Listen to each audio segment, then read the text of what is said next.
in this area. I try to do my best at planning and usually carve out some time at the end of the year to do some planning and then work to meet with the team to discuss the plan for the year. And it seems like it's always challenging sometimes to just kind of Yeah. make time for it to begin with. I think that's kind of maybe one challenge to start out with is just to really understand the importance of planning your year and then allocating that time out. And do you want to talk about some of the work that you do in that? Because I Yeah. know you guys had a planning session towards the end of the year. Yeah, I think the biggest obstacle is exactly what you just mentioned there is actually making sure it goes on the calendar in regular intervals. And most people don't plan at all. And I think if you're in that situation, just adding one planning session a year is going to help. Ideally, you want to have four. You want to have quarterly planning sessions. And one of those is your annual, where you're reviewing everything that's happened. You're taking a look at the year that's coming up. And you do this, well in advance of the end of the year, however your business operates. Most people, even if you operate on a fiscal year, you still do planning on a calendar year a lot of times. Just that's just what makes sense to people. So I recommend somewhere in mid to early November is a really good time to do that annual planning, because it's just enough time that you can go through, you can sit down with your team, your key, people, and go through your goals, your action items, the big things you want to accomplish. And then you have enough time between that early to mid November and January 1 to actually put some of those things in place. So that's what I normally recommend. But then as you start going, it's really, really critical to not wait to the end of the year to do a review. Think about, like, if you were on a cross country trip and you were leaving New York with the goal of getting to California, and you just started driving and you're taking roads and doing different things, but you're not really paying attention, and you don't check in until you realize, hey, this starts to look like Florida, right? You're way off track by that point. And so in your business, why wait to the end of the year to check in on your goals, to check in on the challenges and things like that? So doing a check in every quarter is my minimum advice on that. And it doesn't have to be super complicated. I think that's what a lot of people look at planning and say, well, we need a 12-page document and 35 different bullet points to cover and all of this. Your initial meeting could simply be to sit down and say, where are we taking the company? Like one question, like, what is our vision for the company? What is the main thing we want to sell? Who do we want to sell to? What are our goals, personal and business, here that we want to focus on? It can be a handful of things that you're focused on, and those will drive the rest of the meeting. And in fact, you should be focused on what are our goals. I see that a lot of times where people don't have a lot of meaningful goals. It's more focused on, well, I think we need to win more contracts. Okay, well, do you? I think we need to hit a certain revenue goal. Well, do you? Because to me, it's not about revenue; it's about profit. Not about how much you make, how much you keep.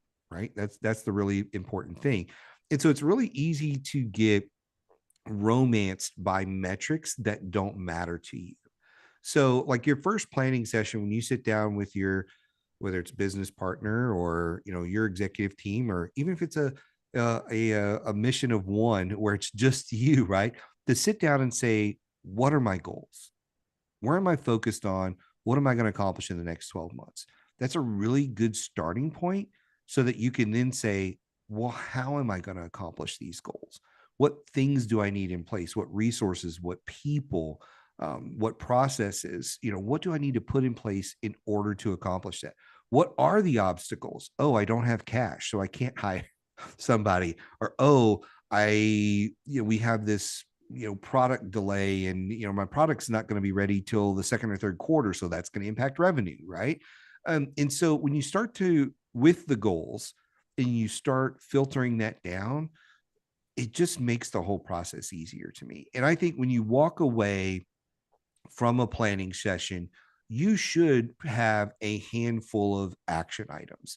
Like, hey, here are the things that we're now going to do, not just the goals we created. Because that's really where the rubber meets the road, right? Like if you walk away from a planning session and you've just had good conversations and you're like, we're going to be a $20 million company next year, but you don't have the how, you don't have those steps of, well, if we're going to be a $20 million company, how many contracts do we need to win? At what average size? How many RFPs does that mean we're going to have to, submit? Because, our win rate's only 20%. And at 20%, we need to fill out this many to win this many, and those kind of things. Those things filter out from the goals. And so if you're doing the session right, you will walk away with a list of action items that will help guide you towards, accomplishing what you need to. And again, that's not complicated. So don't overcomplicate. That's probably my Yeah. soapbox for planning sessions. No, that's great. And, don't overcomplicate it, and also keep it simple, and keep it realistic. And, we've all heard about the acronym SMART goals, right? Specific, measurable, achievable, realistic, and time bound. But I resonate with something that you just said, because it's something that I've run in myself into in the past. And I did it several years, where I would get at the end of the year, I'd go to some conference and get all fired up about what we're going to do next year. Then I come back to the team and I'm like, hey, we're going to do $20 million next year, just like you said. And although I didn't put 20 million, maybe I said a million, but Yeah. nonetheless, at the point in time that I would say that, that is a super stretch goal. And what I really was not taking into account was the realism of it. And not to say that it's not possible. I think that all things are possible, but it's, what burden is that going to place on your team that you have? What areas are you going to have to sacrifice to buy yourself some time Mm. to do the things that you got to do to get there? And so, in the process, and what would happen with me in the past, and where I was messing this up, is that when I would do that, I would get like 3 months in and I'm like, all right, this is not realistic. And then I didn't have a backup plan B to say, like, I'm going to do this now. This is realistic. But now I come in with a lot more realistic goals, and that way, uh, my wife's not divorcing me, since she's a partner in the business with me. And so, Right.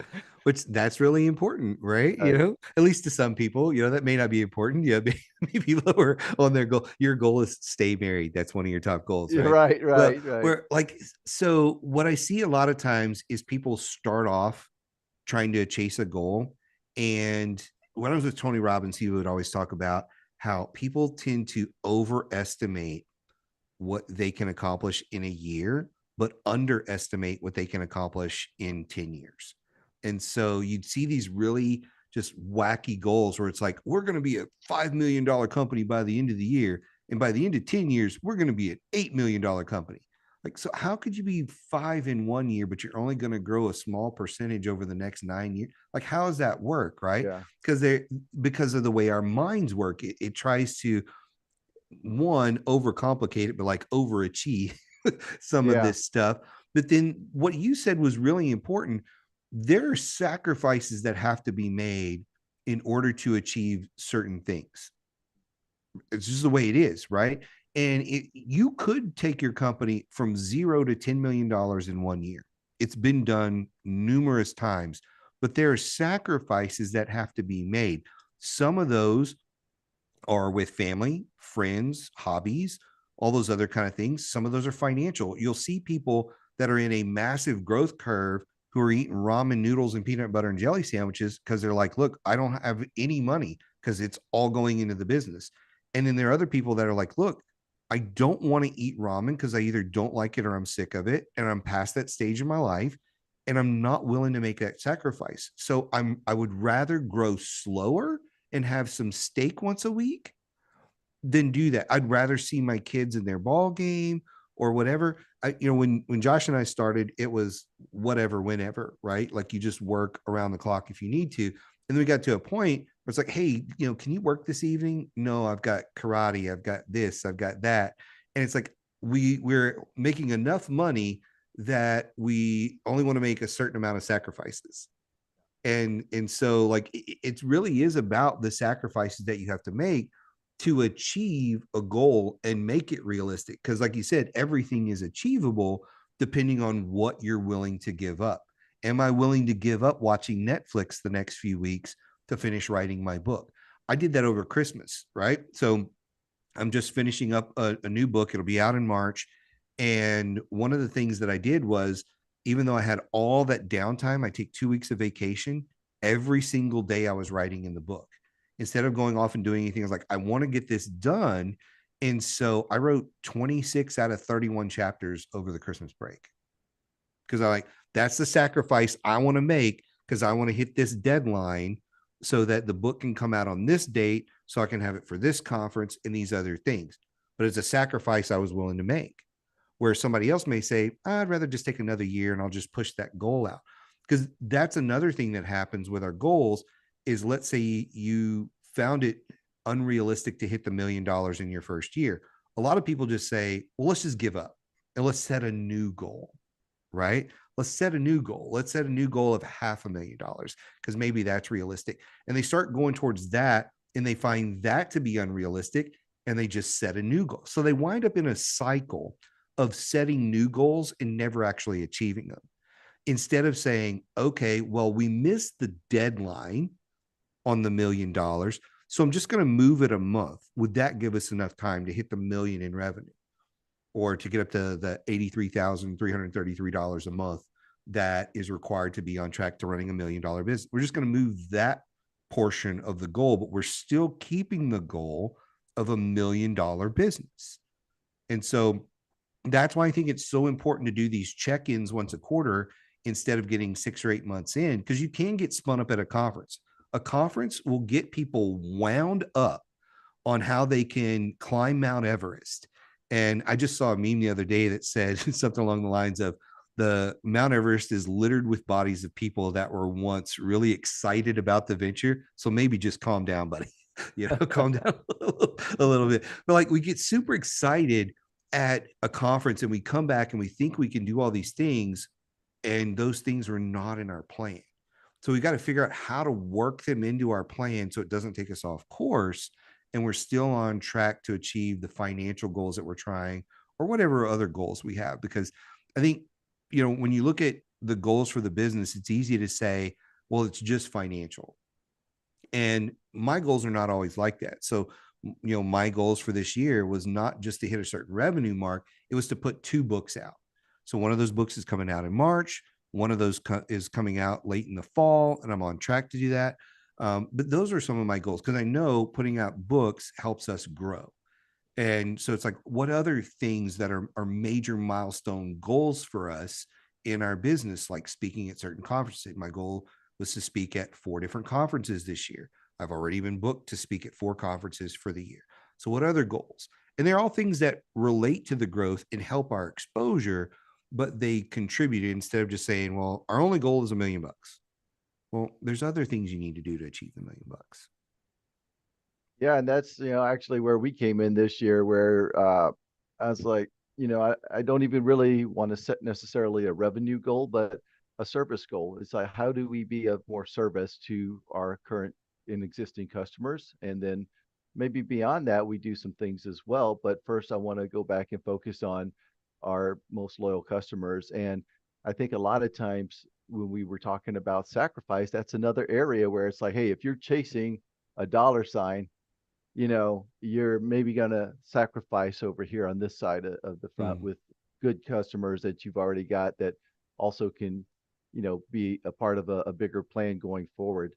I wanted to shift a little bit and talk some specifics about maybe what would be unique to government contractors. And there's a couple of things that right off comes to my mind, Michael. And one thing, of course, is that first of all, if you're going to be a federal contractor, you should understand the cycles of the government inside of their budget year, which of course begins in October 1st and ends in September 30th of each year, because each of those years, there could be different things happening where, like at the early parts of the year, if they get into that situation where there's a continual resolution, they've got no money, And then all of a sudden, maybe they get to quarter three and it's like they get all their money and then some, and so then there's this massive spending spree towards like the third and the fourth quarters with the government. And so I think that that's one consideration to take into account.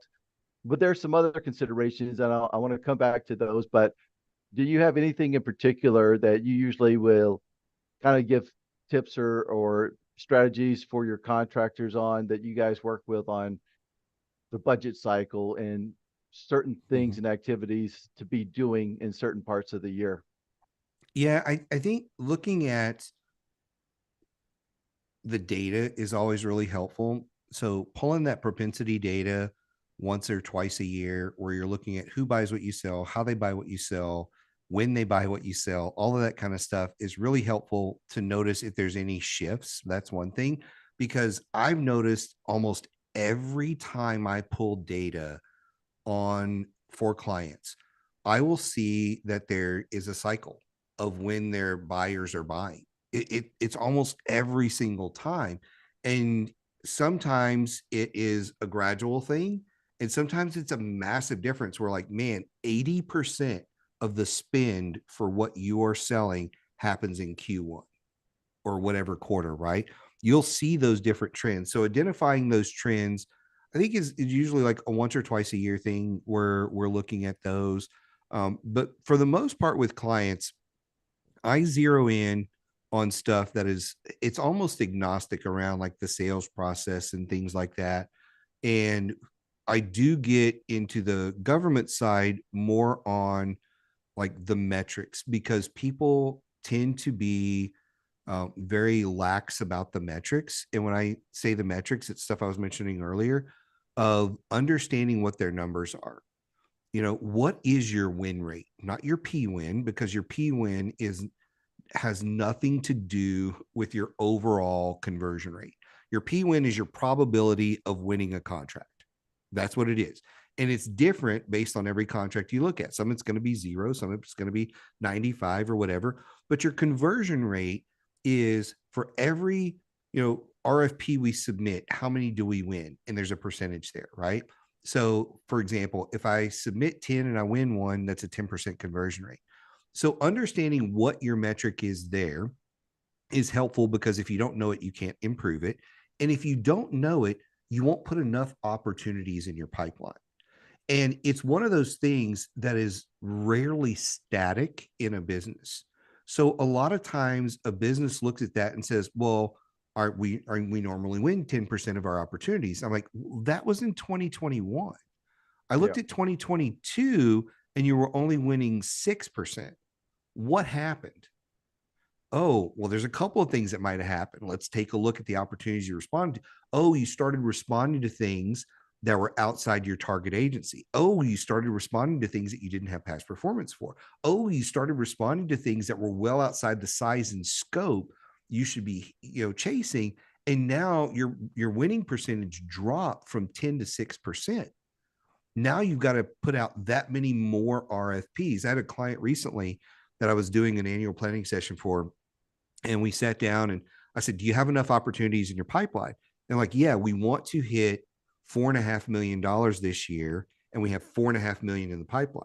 Like, so you're going to win every one of those? Well, no.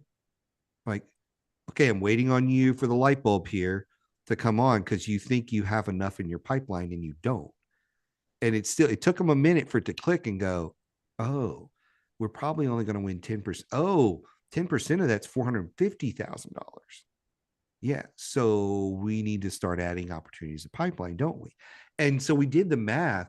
And I think they went from having to chase 10 RFPs on the year to somewhere in the neighborhood of 46. That's a massive jump. I'm like, you guys have got to start working a lot harder because you're not putting enough in. You're not going to be anywhere near your goal. And so understanding what those simple metrics are allow people to decide how they're going to allocate resources. Do we have enough people to respond to 46 RFPs this year? Or do we Yeah. need to hire a new, whether it is a proposal manager or a writer or whatever it is? If we're going to respond to that and we're going to win that, do we have the employee pipeline built of potential candidates to fill those butts and seats if that's the kind of work we're doing, right? So understanding those things allow you to start going down the rabbit hole of tasks to say, well, if we're going to win that, and we are, because we're going to make this happen, we had better start building our employee database. We got to start recruiting because we're going to have to staff a lot of people. Oh, if we're going to do that, man, we by Q2, we are going to need to bring that proposal writer on because we're just going to have so much work by that point. We're going to need to, and so you can see where I'm going with this, where Yep. as you start to look at the numbers, it can help you define that. And then now you've got a better plan of attack and know what you need to be doing. And at the end of the day, it's about holding yourself accountable to be hitting those numbers. Because a goal is really interesting.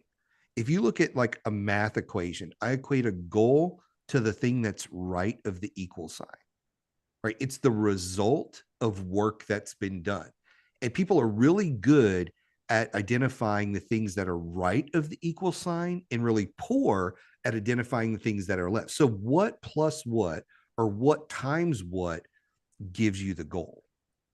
And we can get the goal easy, but identifying all those things left of the equal sign and then doing them is where a lot of the contractors struggle because they're like, oh, I've responded to a couple of things on Sam, and now I'm just twiddling my thumbs waiting for the next one.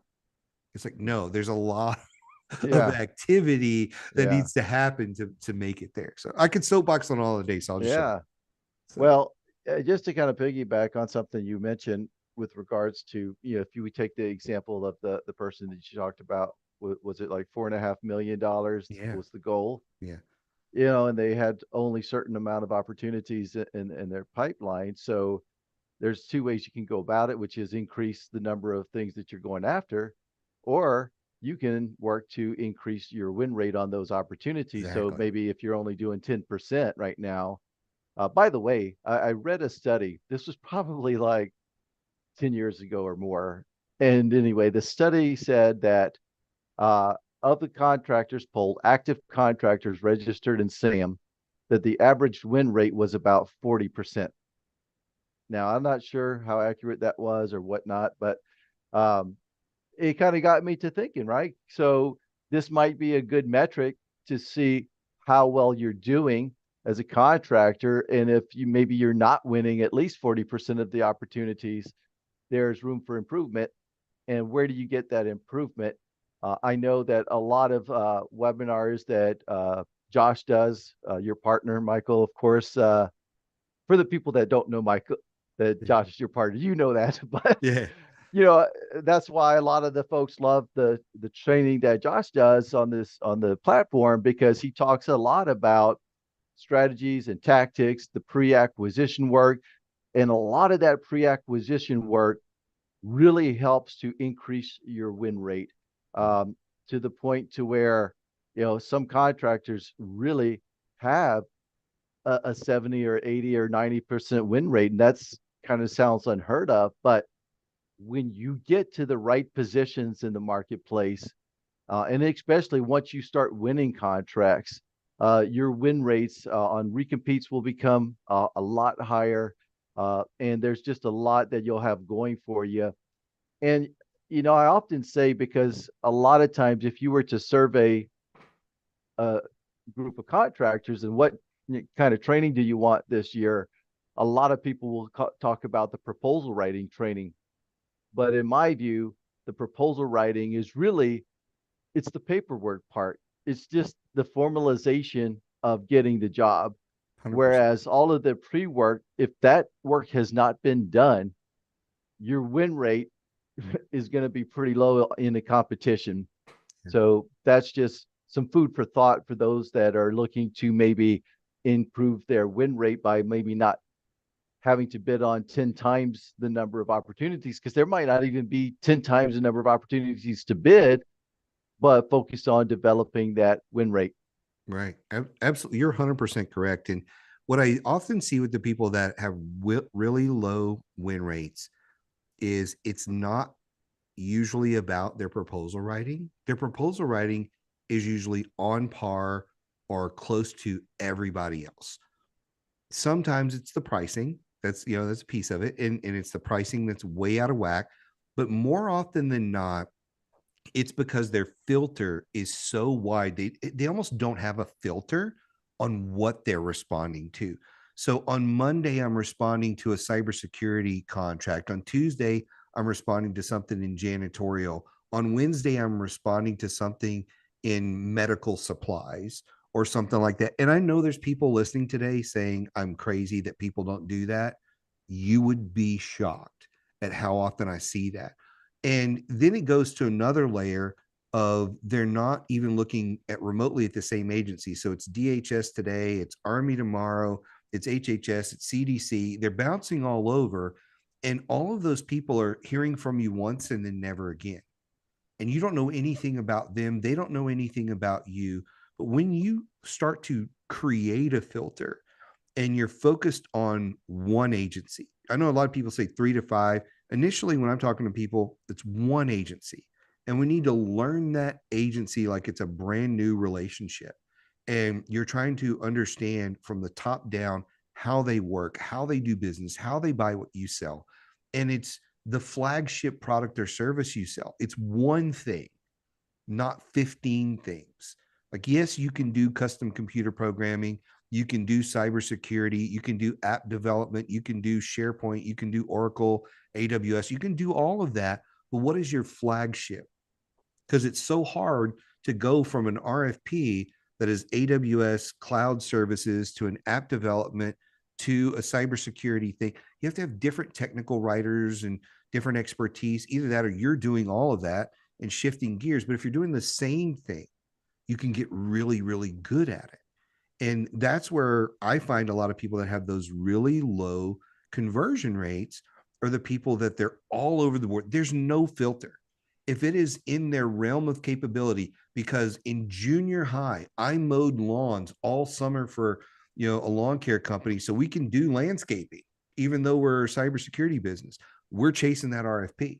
I had a client call me out of Pennsylvania a couple of weeks ago. Guy does, buckle up for this one, right? He does program management. He has a gun store and he does dumpsters.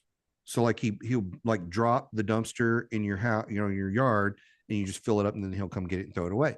So those are 3 things that he sells. And he was trying to figure out how to sell all 3 to the government. It's like, I want to sell shotguns to the government. I want to sell program management and I want to sell dumpsters. I'm like, your day is going to be really hard. Like searching for like, who do you sell to and all that, like the amount of things. So I'm like, let's zero in on the program management because that's the best one of those 3, right? You're not going to be super competitive in shotguns because there's other people who've been selling shotguns a lot longer than you and you're brand new in the business. But we can squeeze you in this program management side because there's so much of it. There's so much of it, right? And so again, it's the being able to find some clarity and say, this is my flagship. This is my flagship agency. For this guy also, I was like, what is in your past? Like, who have you been working with? I believe him, it was FAA. I'm like, okay, well, let's look at FAA opportunities in program and project management. Instead of saying, let's go learn how to speak a new language and sell to the CDC. Like, you don't know anything about CDC. Let's stick with what you know, which is FAA stuff, right? Because if you just create another learning curve in your life of, well, I don't know anything about CDC, or I don't know anything about the Army, or I don't know anything about the FBI or whatever, like it's a learning curve that's unnecessary in your growth. So you just eliminate that stuff by focusing on one product, one service, one agency, and drill down and get really good at it. And then you can expand down the road. But that's where I see a lot of people with their plan. It's like, let's just sell anything to anybody, right? That's almost that middleman strategy you see a lot of times. Yeah. Well, let's just get on there and let's go all war dog style on this and just start responding to things. And once we get a win, then we'll figure out how to sell it or how to provide it, whatever you want to call it. So.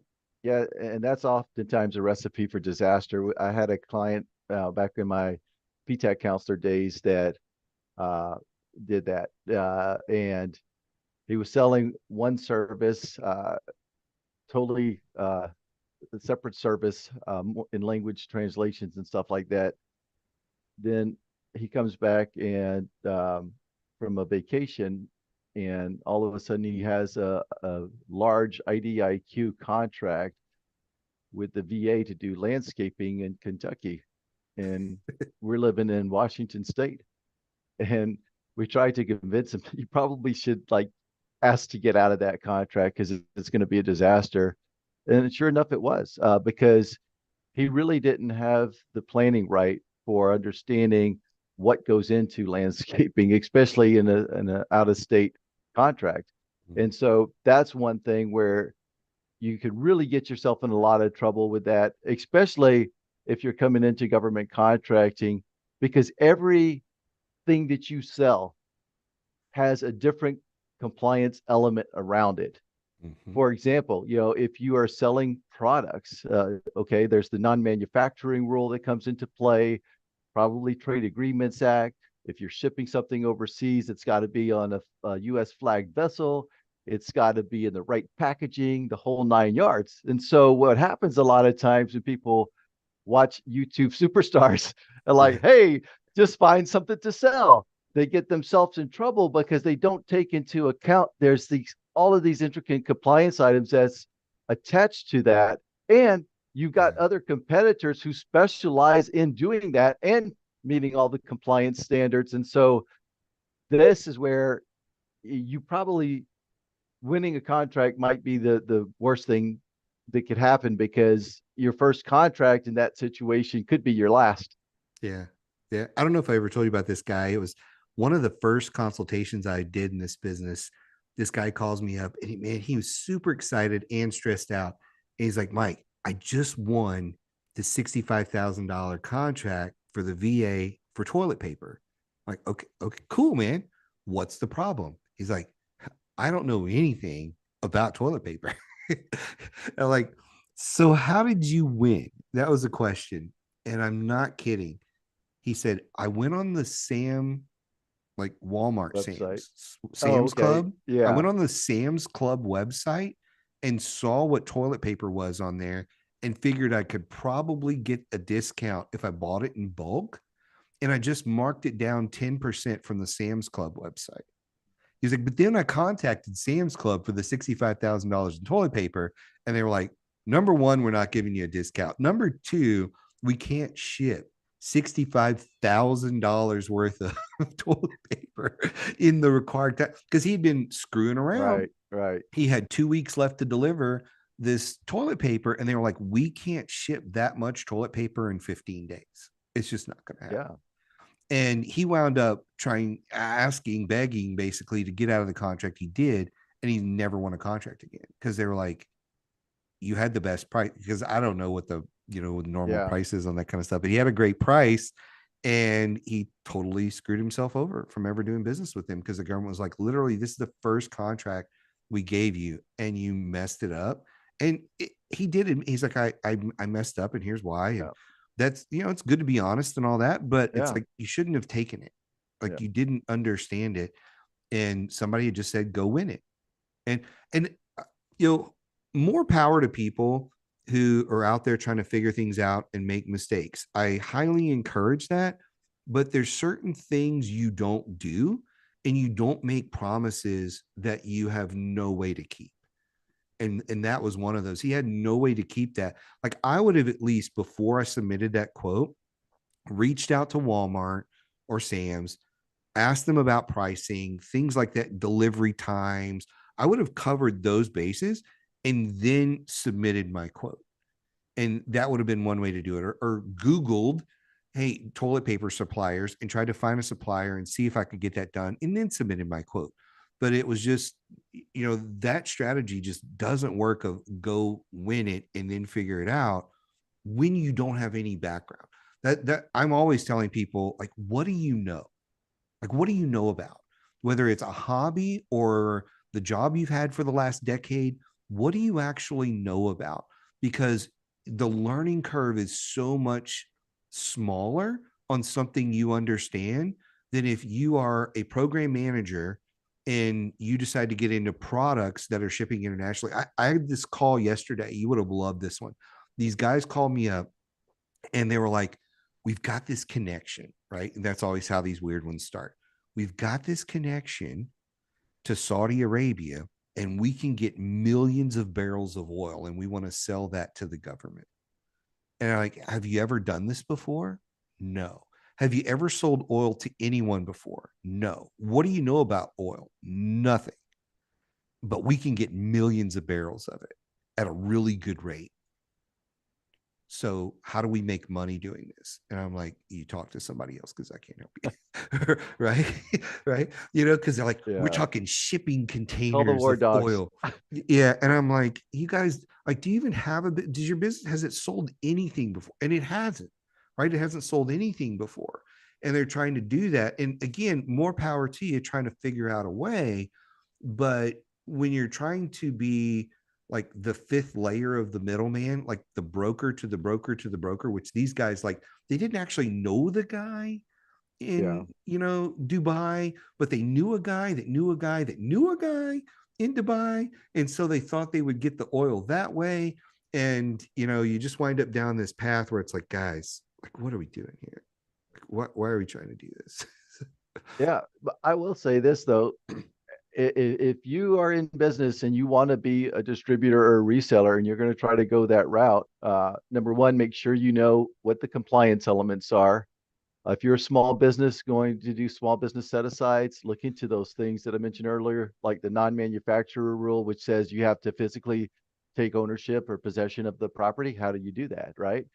How do you comply and make sure that it's Buy American compliant or Trade Agreements Act compliant and all these other little things? And so this is very important.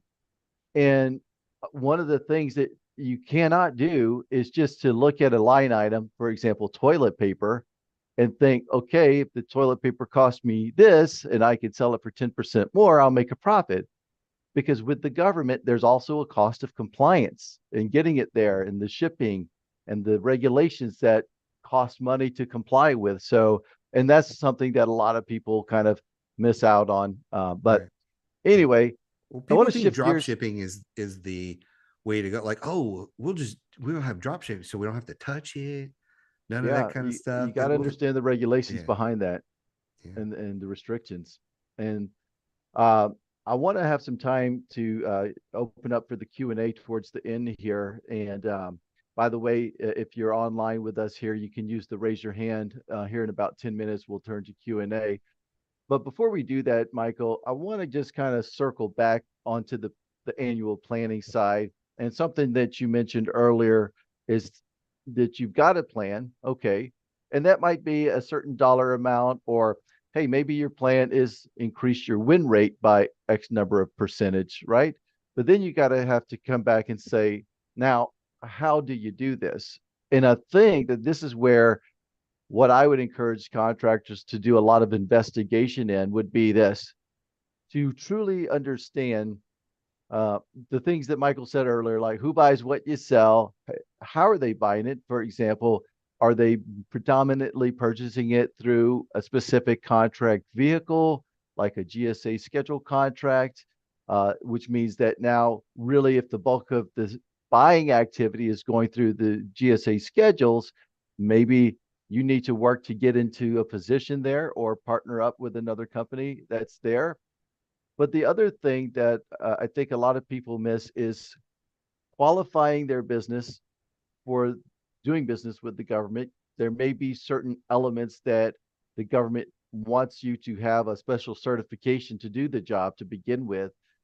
But then there's also sometimes people run into roadblocks with qualifying the product because maybe there's a special requirement that the government has to have within this product. And this is why they typically pay more for the product than what is out there and available in the commercial Mhm. marketplace, right? And so when you start to understand these things, and you'll see these in the solicitations. If you're looking at the solicitations, it will require something in particular. For example, if I want to sell training to the government, I have to make sure that the training that I sell is in the right position in the marketplace, which predominantly goes through GSA schedules. And also it has uh, accreditation to it, because if I was selling, for example, to contracting officers, well, they need to have that accreditation for the acquisition work for certifications, right? So I have to put that to the product. I can't just go out and basically say, hey, I can provide this. I've got the trainer, but there is other elements that apply. So what I would encourage everyone to do is to really look at your plan.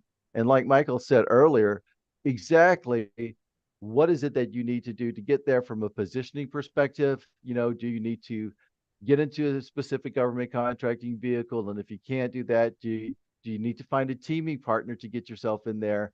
And then also look at what the unique qualifications are and start putting a plan together to get those uh, completed, so that when the opportunity comes, you're ready for it. And this is where I see a lot of folks that are only watching Sam open up the opportunities. And I saw this a lot when I was a PTAC counselor. They would call me up. They found an opportunity, was all excited, and then quickly deflated because they found out that there was this unique requirement that they didn't have. And they were not going to get it in the window of the solicitation, the proposals being due. So that's one of the tips that I just like to throw out there. Yeah. Yeah.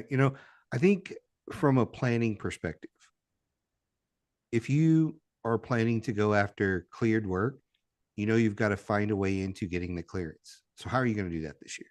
How are you going to get your facility clearance? Those are types of things that go in there as well. If you're wanting to sell a certain product, making sure, you've got all those things checked off that you need to do, those are all good. But I think one that people miss is understanding the size requirements that are out there. The government is not going to award a company who's had no work a $25 million contract. It's rare. It's not that it's rare to do that, right? They want you to grow into this work. And from a planning perspective, you can think big and start small.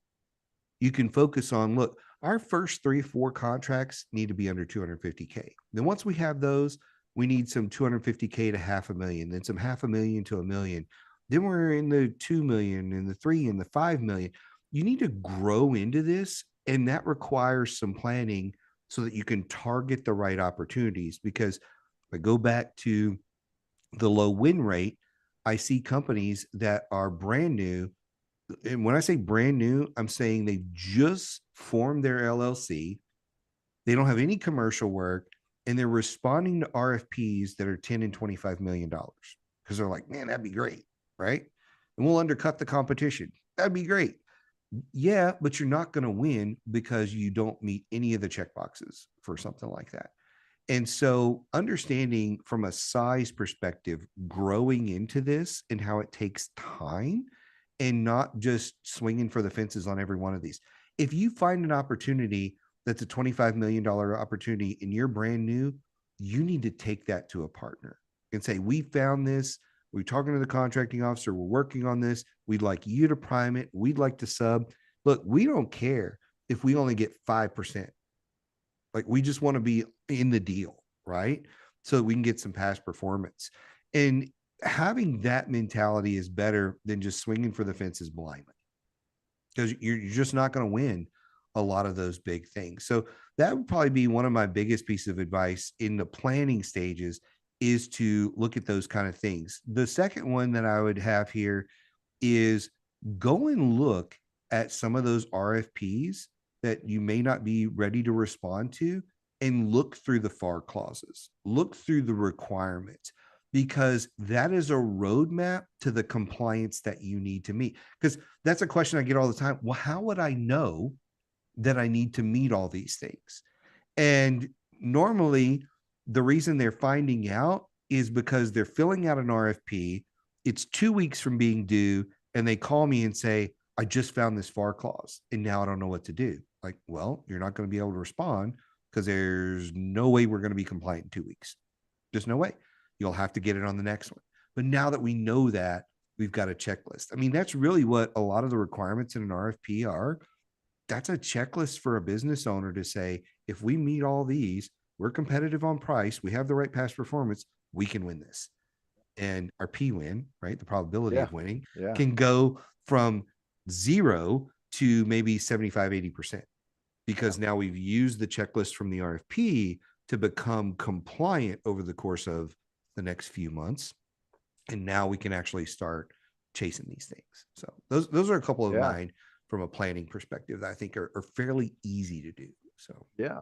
And that's, one of the things I say all the time now is go out and even if you're not seeing an active solicitation right now, you can go to sam.gov and go to the filters and set the date to go back the last year yeah, and see if you can find a solicitation that would be something that you would have been interested in bidding had you have been doing this, and go through it and write a proposal to it, and start to work with your Apex Accelerator absolutely. to, because one of the things that, again, if you're waiting too late, sometimes you might not be able to get in with the Apex Accelerator to even help you interpret certain FAR clauses and understand what things mean, because the solicitation windows are sometimes very short. And so the more Yeah. time that you give yourself, and while the historical solicitation might not be 100% representative of the future one, what if you were 90% there, right? Yeah, it's going to be You know? close.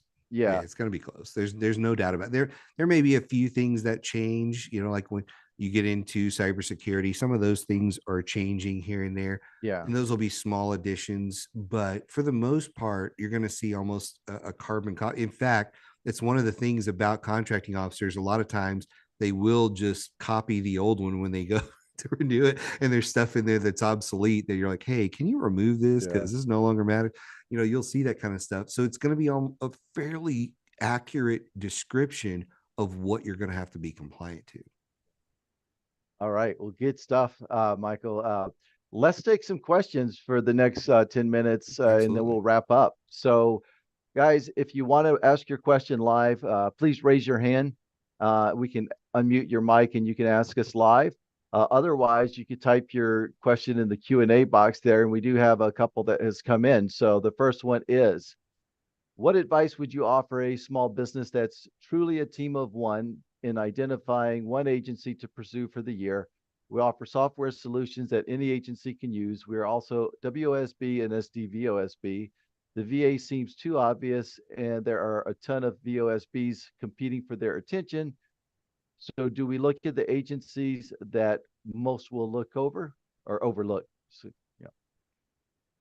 Yeah. Do you want to start with that, or you want me to Yeah, do that I'll one? I'll throw a couple of tips in there because I actually used to be a contracting officer at the VA. One thing I will tell you that if you're a certified SDVOSB, that takes priority other VOSBs. So what I would encourage you to do is to really look at what the agency is using currently in terms of what your competitive product would be. And so what are they doing now? And or is it something that they're not doing yet? That would be more maybe of an innovative approach, because if you're just sitting back watching Sam, if you got an innovative product or solution, you won't see it. You got to do something to get in there, get your foot in the door, maybe set up a small demo, a small pilot project, something small that maybe even at one region they could implement. And if it works really nicely, you could take that out through all the VA. And so if you're SDVOSB, I would definitely say the VA would be one of your top agencies that you're going to want to do business with, because not only do they have the set asides, but they also have the sole source opportunities that they can do there as well. Yeah. Yeah.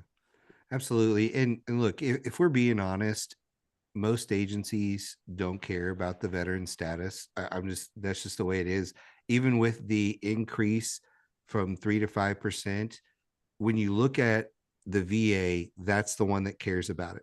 They don't care too much about the VOSB. It's the SDVOSB. I never see opportunities come out VOSB. They're always SDVOSB. So that is definitely the agency to focus on there.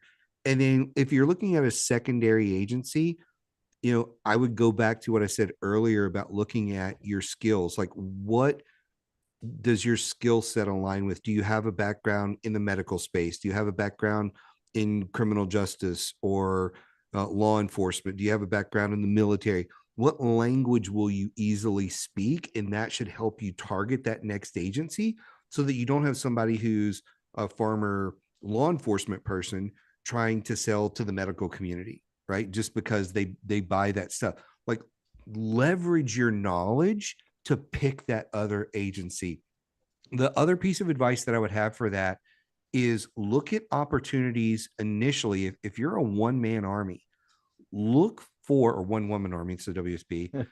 If you're a one woman army, look for opportunities where you can self-perform, where you can do the work initially. Because when you're just starting off and you're a one-person company, you need cash flow. You need to build a cash reserve, right? You want to be like I always think of like in was it the DuckTales or whatever, the guy used to swim in his little pot, thing of gold. Like, you need to build up your gold reserve.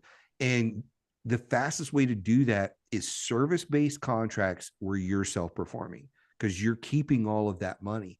And after a year or so of that, you can then step into the next phase. And look, I know it sounds like, well, I'm just buying a job. Yeah, but you don't understand. In your job, you may be getting paid 100 grand a year. On your contract, you're probably getting paid 300 a year. So you're taking a massive step up.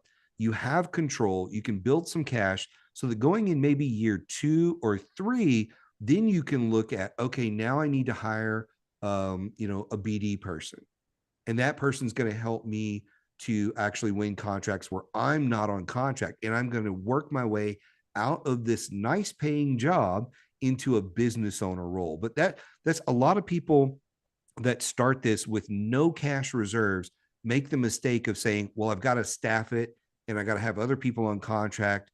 And ultimately, you're not making a lot of money that way unless you are winning contracts with 5 and 10 FTEs. And can you afford to do that, right? Can you afford to staff that? So I would say self-performing work at the VA and maybe one other agency would be the way I would recommend for this person, because that way you can build the cash reserve. And a year or so from now, you can then make a massive leap in your business. So just my 2 cents on that one. The one thing that I will add to that is do your best to get a conversation with your end user that would actually be the person that would receive the benefit of your software. Mm-hmm. That might not be the buyer. It probably is not the buyer unless you're selling contract management software. It could be a program manager or a specific person. So if once you know that person, you can actually go to LinkedIn, Google, or just YouTube how to use LinkedIn filters, but if you go to the LinkedIn and you just put in the search bar where you usually put somebody's name, put your cursor there, hit enter, it'll pull up filters. You can put in, show me all the people into the Department of Veterans Affairs. And then if you know a specific title of the person, put that title in. Program. Yeah. And then you'll see a whole list of people. That would be people that you can work to make a direct connection with, to talk to them about what they're currently using. If they don't have a solution like what you offer, maybe you could propose a small single user license that they could do on their purchase cards. Simple, not even competition. But maybe if you razzle dazzle them and they want to buy 50,000 licensing, well, that might go out to competition. But guess what? And this is the pre-acquisition work we were talking about. They already know what product they like. Now they just have to formalize the process through a competitive procurement. But Right. who do you think is going to win that? Most probably you. Well, you'll at least give yourself a chance. So. Yeah. All so right. Next question's a good one there. So, Carol, what are your thoughts on how many hours per week do you suggest a small business commit to for getting a federal contract? I think whatever they can afford to As much commit as you to. can. Yeah. And that's Yeah. a different answer. And here's what the reality of this is that I recommend that people, just to be for consistency purposes, set like an hour a day of time on their calendar that they want to work, or maybe 30 minutes if you only have 30 minutes, but carve out some time for yourself to do this specific work so you're consistent. It's kind of like weightlifting, right? It's like you don't work out once and get like all buff. It's like it's consistency over time. So work consistently. And there's going to be some times where you're going to get very busy and might not even be able to work that 30 minutes. But really try to keep coming back to it so that you're not just completely like you started it, then you got busy, and 6 months down the road, you're restarting it. Yeah. I think when you're just starting, almost all your time could be spent, 40 hours in a week can be spent not just on sam.gov, because that's where I think the difference here is in the recommendation. Most people will just spend all of that time on SAM. You should probably be spending about 10 to 20% of your time on SAM. So if you have a few hours a week, maybe you're only spending 15 to 20 minutes of that week on SAM, and the rest of it is reaching out to buyers, like Carol was saying, whether it's potential program managers or whatever it may be. Spending the time actually reaching out and talking to people is more valuable initially than just getting in there and responding to stuff that you don't have a chance of winning. So that's kind of how I would divide my time. 80% reaching out to people, 10, 20% looking at SAM for active opportunities. So. All right. And then with the next question, I posted, I don't know if it's going to show up for everybody, but I posted a link, and the question was, About how fast does the government pay? yeah, I put a link to the Federal Register there because there was just some updates on February 14th for accelerated payments. So I would suggest taking a look at that because it'll provide a lot of good information. But here's the one thing: the government actually pays very well and timely. But the thing is, you have to submit the invoice in the proper format that they want you to submit it in, and not just use your regular invoicing procedures and send them an invoice in the mail, right? You got to usually do it through an online system. And then what they will typically do is they will check that the product or service that you have provided has been accepted by the program manager. And then once that check is complete, they check the contract to make sure that's what was to be delivered. And they've got your invoice in the system. That's when you're going to get paid in a timely manner. And a lot of people that do government contracting tell me, hey, Carol, I love this because I do my work and the money just shows up into my account and I don't Right. usually have to chase people down. Yeah. And I will tack on to that. If you make a mistake on the invoice, they're not necessarily going to follow up with you right away. You're going to have to follow up with them until you get the right place. I was talking earlier with a client that, in telling this story, it was a different client had done work on a project. It was product based and they had multiple invoices. And from the day they started sending the invoice to about, say, invoice 15 out of 20, the price actually came down on the product. So the person in doing the invoicing thought they were doing a good thing because they were like, oh, it used to be $2 per product and now it's only $1.90. So I'm going to give the government, that discount. So when they submitted the invoice, it was, say, about $25 off and it was less, and the government wouldn't pay the invoice. They're like, it doesn't match. And they couldn't figure out why. And it took them 90 days of chasing people to figure out why. Because like the last 5 invoices all didn't match the contract. And they're like, we have a problem. Even though Yep, it's it got to was match. in the government's benefit, they still wouldn't pay until they fix the invoice. So there's little things like that that can cause you to get delays. You mentioned earlier shipping. So we had a client that shipped, I think it was somewhere in the neighborhood of 20,000 plumbing parts to a client. And they had the tracking on it. They knew when it arrived at the facility, but they couldn't get the government to pay. And the government was like, well, we don't have it as accepted. And what happened was they had to drive to the facility at some point. They drove to the facility and they said, we know it's here. We know it's here. It's got to be here. And they look around for a couple of hours and they're like, oh, it's over in the back because you didn't label it right. Yeah. You Yeah. they're like, if you look at the labeling instructions, all 20,000 of those parts were supposed to be labeled individually and you just have one barcode on the box.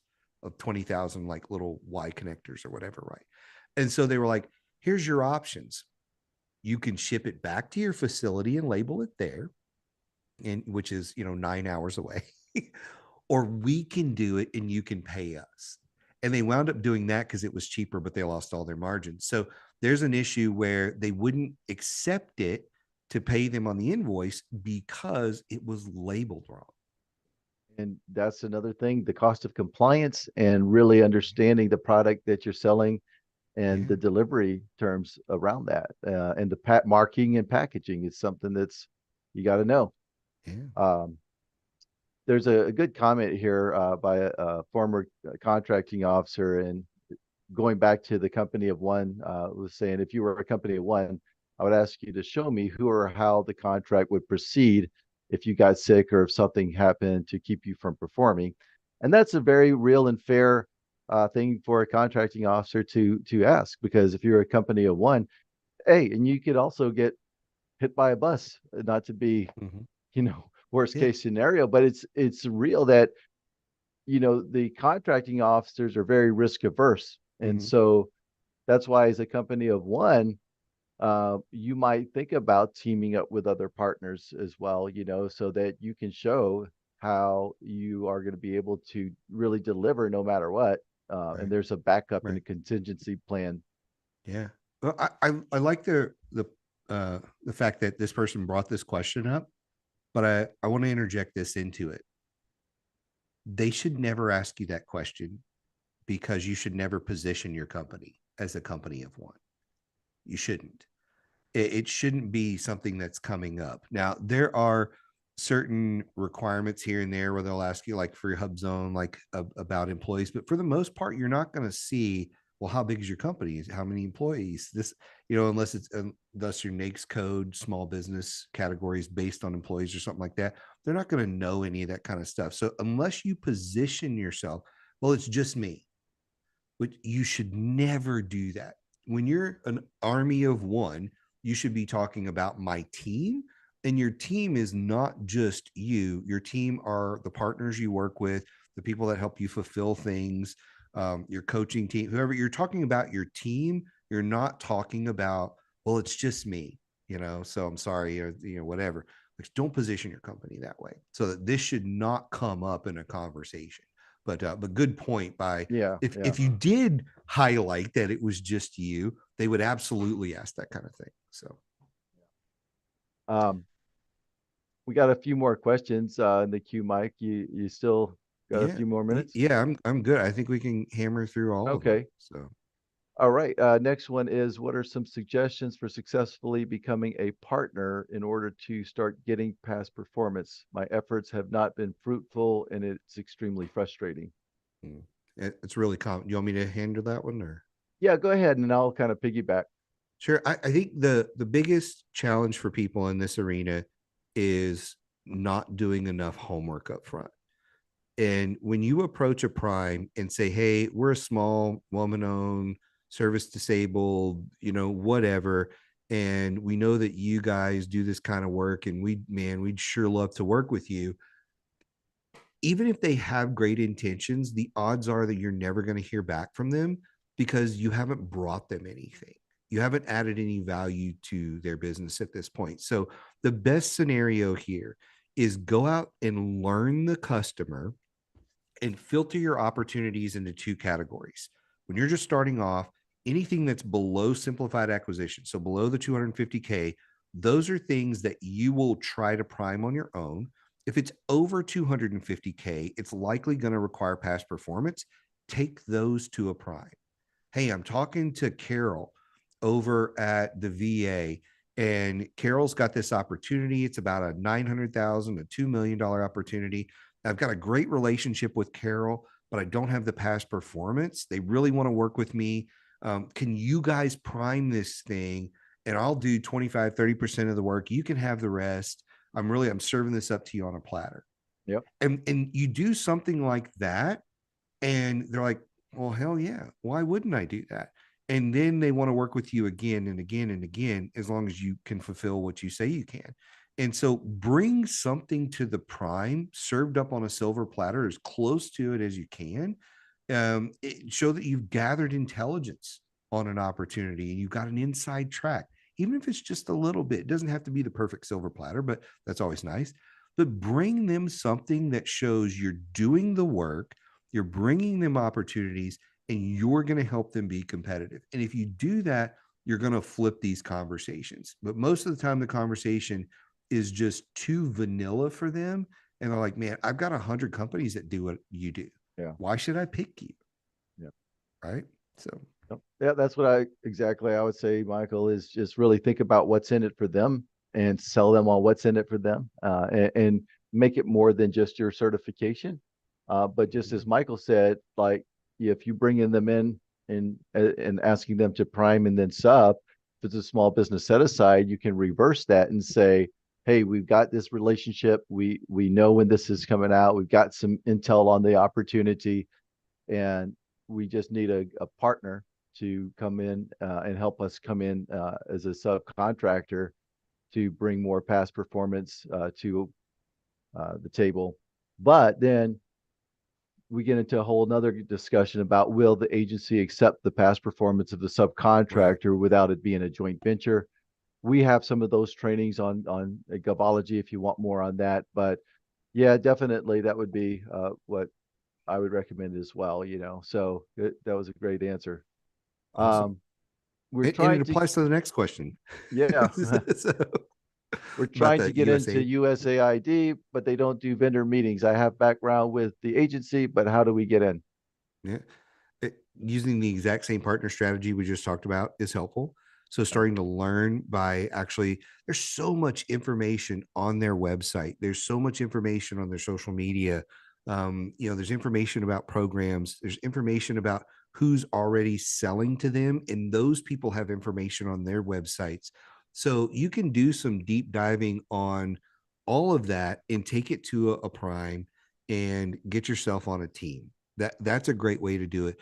But I see a lot of times people say, well, these people don't meet with industry. Like they may not be meeting with you, but they meet with industry all the time. So there's something you're either doing or not doing that's causing them not to meet with you. It could be something very simple, but contracting officers, program managers will meet with you to have a capabilities brief.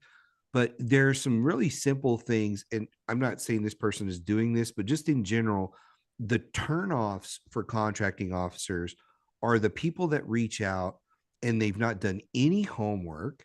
They want it served up on a platter for them of, hey, well, I'm a small business, I'm a woman owned, I'm an STVUSB, and you've got requirements, so you need to do that.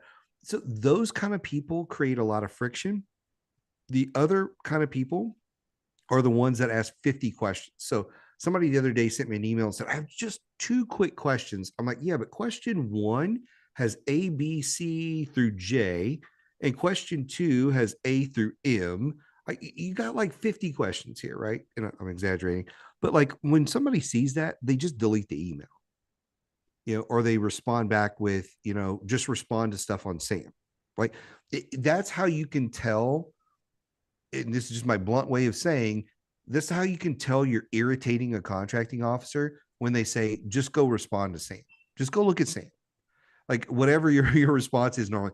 But if you come in and say, hey, I've just got one or two questions, or hey, I've been doing my homework and could I give you a capabilities brief? I promise you can cut me off at 10 minutes. You can just leave the Zoom, right? If you do those kind of things, these people will meet with you. And if they're pushing back, reach out to the small business reps and say, hey, I've been trying to meet with Carol and he keeps blowing me off.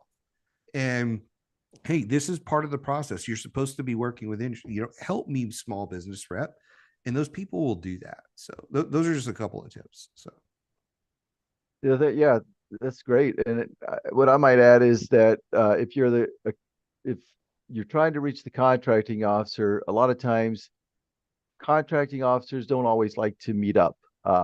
Why? right, Because they don't want to feel like they're giving an advantage from one company over the other. Uh, Especially during a solicitation window, they will not meet up. Absolutely. And by the way, the end users won't meet up during that period either. They're not supposed to, at least. But knowing this, what the other couple of things I would suggest is you can Google the agency's vendor communication plan. They actually encourage exchange with industry at different times, and read what their policy is. The OSDBU representative might be another person that's, if you're saying, hey, here's what we do. And especially if you're like a small business that maybe just want a small opportunity under 25K that they're never going to publicize, maybe you're saying, hey, part of us being able to transact business would be to have a meeting with the end user. Maybe they can help you get in, but also go back to what we said earlier about LinkedIn and go and try to connect directly with some of the end users. Now, not everybody's going to want to connect with you, but you know what? If you're targeting an agency, there's probably that exact type of person multiplied by 100 all across the government, right? So Right. just keep trying, because if you can get in with one and kind of get your sales going, then you can kind of use that to leverage success in other areas. That might be your way in. No, absolutely. Carol, we're probably going to have to pick some because the longer we stay on, the more questions we get. I don't think Hey, we have a lot of questions, which is awesome. But we're probably going to have to pick some of these unless you can stay on and answer them indefinitely here. yeah, let's see, where are we? I think the Yeah, next one is about what advice do you have for an 8A company that had a few contractors, I assume contracts, but now they're starting over. I don't know if they can add some clarity to that question because I'm not yeah, that would be sure good. exactly on that. So that was the next one on here. I'm just going to move that one. This next person, Natasha here, they have two areas that would like to offer services: web and software development and design and marketing, PR and content creation. Yeah, I do think they're too far apart. When you look at those things, they could almost all be like web development, software development, design, marketing, PR, content creation. Those are all different niches. I would pick one of those, especially if you are a one person company. I'd pick one of those, and that'd be the thing that I would look at. And how I would pick it is which one of those has the greatest opportunity to spill over into the others, and lead that as your flagship, and then use the others as your secondary services. So let's say you want a web development contract for a client, come back after 3 months, 4 months, and say, hey, let me do a capabilities brief with you. Because while I've been working on your website, I noticed some marketing things and some PR or some content stuff that we could help you with. And you probably don't even know we do that. But start with your flagship, sell that, and then let that be the thing that gets you into the other areas of the agency. So, Yep. Next question is, oh, there was something about how quickly should a small business get their ISO certification? And a simple answer, what I would say to that is, if it is something that's required by the agency that you want to do business with, as soon as you can. So yeah, that's if it's really not required, maybe you don't even need to worry about it so much. absolutely. Absolutely. Next question. Hi, I'm a single member LLC cleaning company with 2 employees. I have about 13 clients, but they are houses. I'm looking to land my first commercial government contract, also DBE certified. I would like some guidance on where to begin to start bidding. So, in a situation like this, I don't know how you feel about it, Carol, but you're likely going to look in your backyard for this, given the size you are, unless you have the ability to staff in other areas. So if I was pulling a report on this, I would pull either a SAM or a USA spending report and see who in my geographic region, if that's where I'm going to zero in on, Yep. who's buying what I'm selling. And that's how I would build my initial target list on that. And you may build it on saying, well, between me and my 2 employees, we can serve a 50-mile radius, 100-mile radius. I'd zero in on that initially, and that's probably be where I'd start. So if you have the ability to sell outside of that, then you can look at, again, based on your knowledge of agencies, or your background, like you could probably sell this to anybody, but it really is, can you scale it or do you need to be local? That's really a big question for something like this. I would not recommend that for your first contract, you win something that is 12 states over, like Carol was talking about earlier. Winning a contract on the other side of the country as your first major contract would probably end in disaster. So even if you could service a larger area, focusing locally so you can go through the motions and learn how to service a government contract. And then from there, you can look at saying, okay, well, we can branch out, we can serve any state. Now let's look for the opportunities in our wheelhouse and focus on that, but focus locally first. So, Yeah, one of the things that I'll mention too is that I'm with Michael on this one, and some of your state and local agencies might be good. One of the things that I do know in a lot of the government agencies, they use a lot of special programs, like uh, Ability One contractors, for example. It's nonprofits that employ people with disabilities. They do a lot of janitorial services contracts. So that might be like where you're going to run up against a wall there. So maybe the local contracting might be better. But with the fact that you're a DBE certified firm, what I would have you take a look at is go to Google and Google SBA table of small business size standards. Look at the construction NAICS codes because there's a specific NAICS code for cleaning construction projects, after they get done with their work. We're in the midst of an infrastructure bill that's like bonkers spending. So I think that you could probably get a lot of commercial contracts with big primes that are doing a lot of the construction work around, and you could come in and get some of those specific cleaning contracts with your DBE certification. And ultimately, if you go for your 8A certification, a lot of the big prime also have subcontracting goals for 8A and various WOSB and other socioeconomic set asides. great example there. Really good advice, Carol. The next one from Rachel is, how do you find out about simple acquisitions since they are usually not posted? You find out by talking to contracting officers, program managers, because if it is under simplified acquisition, especially if it's under micro purchase, which could be simply under 50K, not just 10K. Most people think there's only a 10K micro purchase threshold. There's actually a 50K threshold as well. If it's under one of those, you're likely going to see it in SAM as a notice to award because it's a done deal. It's already been awarded. And so you have to be talking to these people in what Carol was talking about earlier, all those pre-acquisition activities where you're meeting and getting to know your customer. That's the way you're going to do it. And I'll go back to, if you pull a SAM report, you can pull it in the SAM data bank, you can pull it in USA Spending, you can very quickly identify who's buying what you sell. If you're doing it in the SAM data bank, you will actually be able to filter it based on the contracting officers and see which contracting officers are doing that. And it will usually be by their first and last name. Certain agencies like Health and Human Services, State Department usually do first initial last name, but you'll usually be able to find it right down to the contracting officer name and email address in those. And now you know who to reach out to and talk to. Concur. Next one. All right. We're getting We'll through. we'll take a few more and then we'll close it down. And then what I'd like to encourage everybody to do, by the way, is we've got a great LinkedIn group called Gavology Nation, and the easiest way to get there, and Elena or Darren, if you'll put that in the chat for me, it's gavology.com/nation. And so we have a lot of folks. Michael and I are there.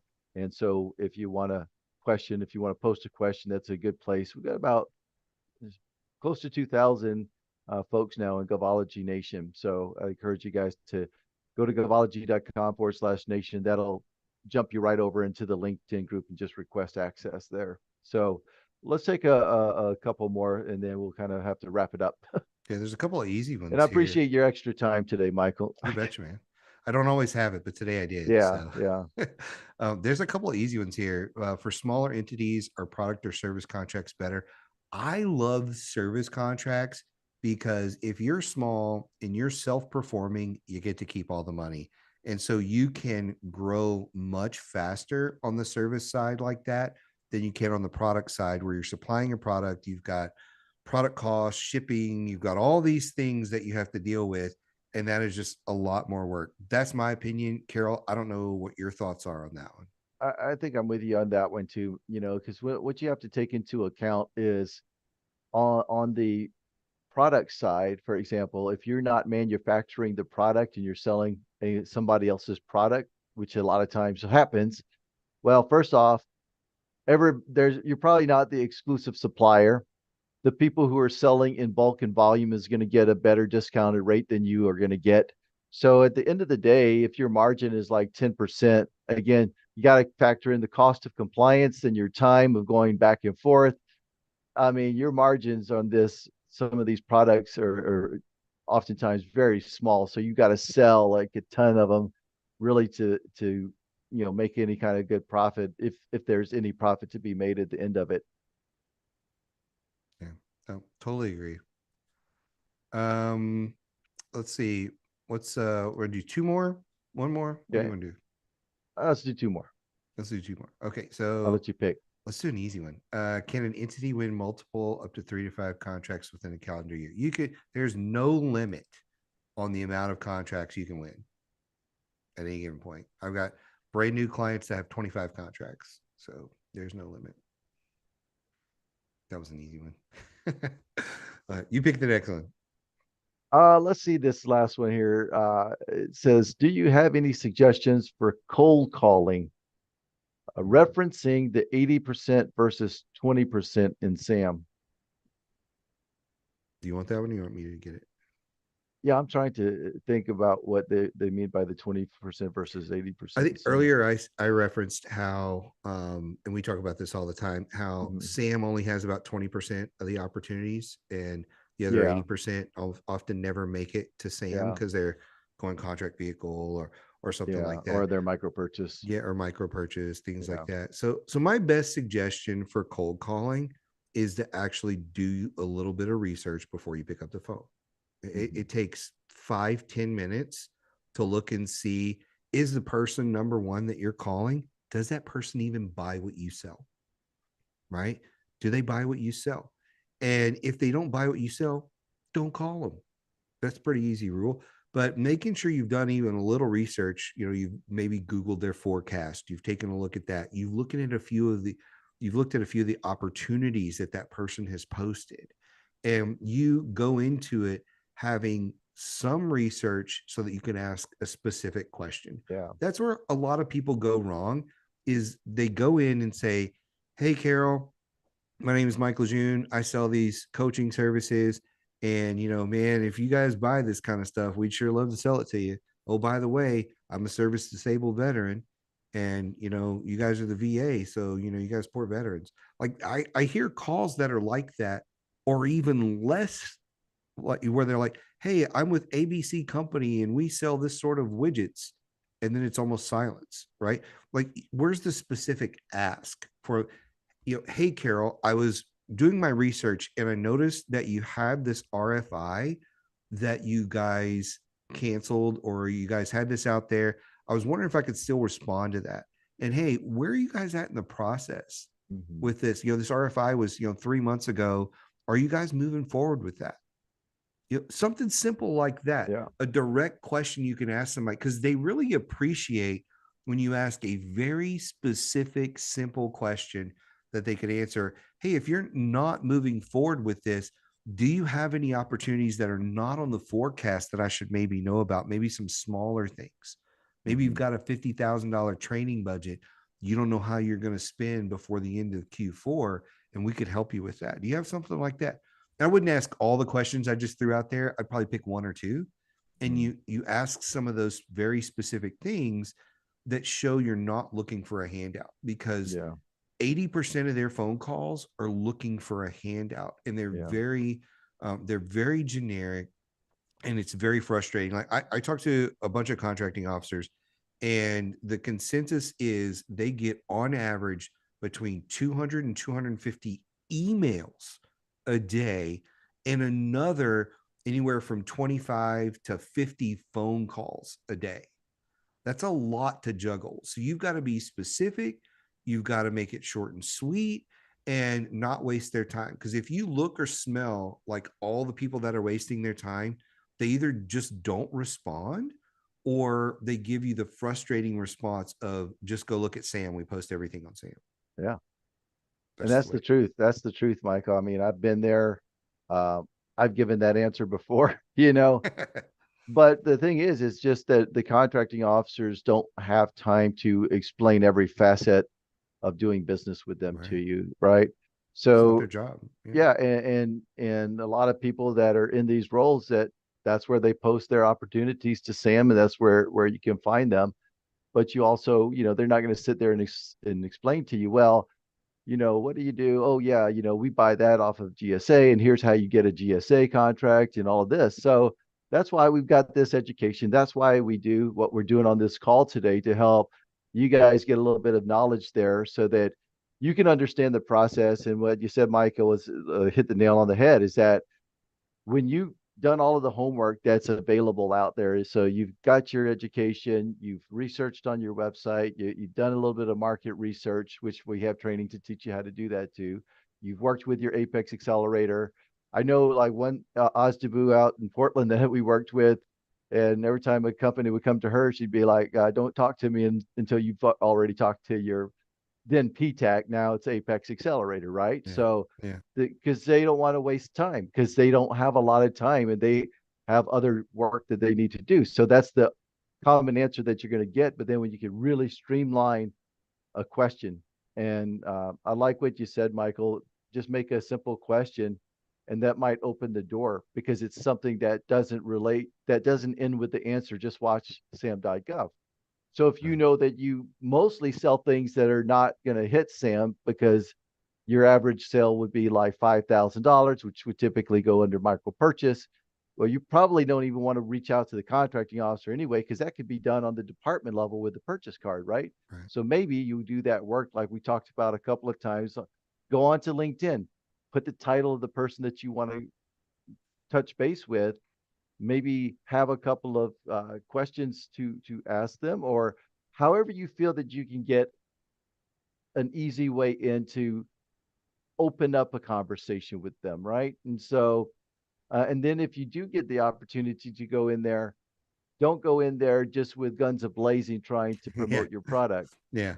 Ask questions about, like, what are you guys doing right now in this area, and what are your challenges or pain points? Do you buy this off of a contract vehicle, or do you, so learn. And then once you learn, there can be the opportunity for you to talk and promote your product or whatever you do. But now when you do that having already understanding what they're telling you. And then either you find that there's a fit where now what you offer can help them, or you might find that, oh, okay, well, I see, I probably shouldn't even make this pitch because they just told me that predominantly they have to go to GSA to buy this product. And so my path now would be to go and research the GSA schedules to see if this is something that we do and get into that market. So, Yeah. Yeah. No, good stuff, man. And appreciate all the questions from everybody. yeah. If we had time, we'd answer every single one of them, but I know we don't. And I know it's 5 o'clock somewhere. It's 5 o'clock here. So I I'm know a lot looking of to the people are, right side of your screen there yeah, by your yeah, salt lamp. yeah. A lot of people are headed out for the day, so they're going to do their thing. And but we thank you everybody for coming today. Thank you for your questions, and I think you'll be able to capture them. And we respond to those? Yep. Um, yeah, so we'll Yep. we'll get them answered. So And we do this once a month, guys. So, jump back on next time and join us. So, thank you, Michael, for the extra time again today. And thank you all for being here. And we look forward to seeing you guys again yeah, next month. we appreciate you. See you next All time. right. Take care.